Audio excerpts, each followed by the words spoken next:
the upsurge in people's engagement in politics, the hope that he's given people, the desire for change that he has harnessed, I think, offers a potential to actually make change, whether he wants it or not. In other words, he may have created something that he, in many ways, wasn't prepared for.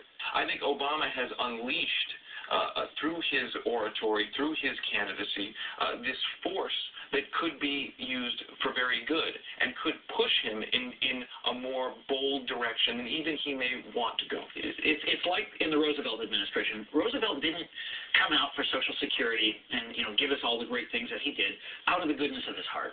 He did it because there was a movement behind him that was constantly pushing him for these things, and that's what has to go on with Obama. The movement has to continue.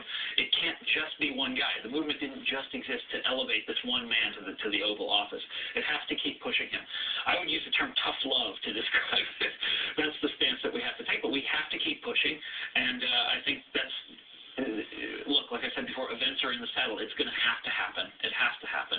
If it doesn't, we are, if we're going to just go back and repeat the mistakes of the last 20 years all over again, oh my God, that's, catastrophic.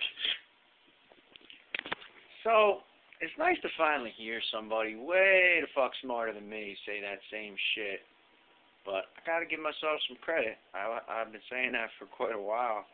The part about how the change comes from the people in this country.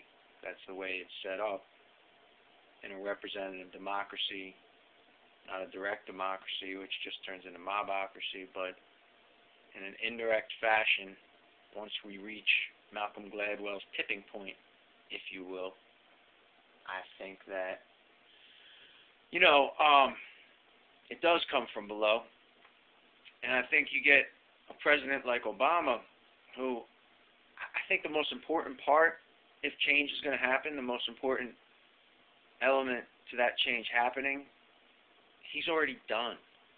He's already done the hard part, I almost think, in a way. And I think things are now going to happen, take on a life of their own, happen of their own volition, almost in spite of him, if he gets in the way, but he won't get in the way.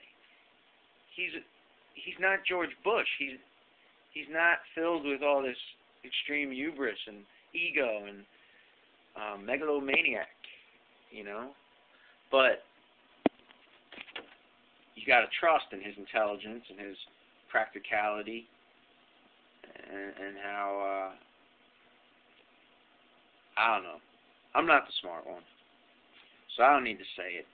That motherfucker said it. So,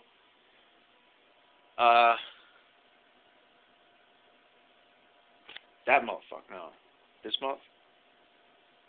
Drugs!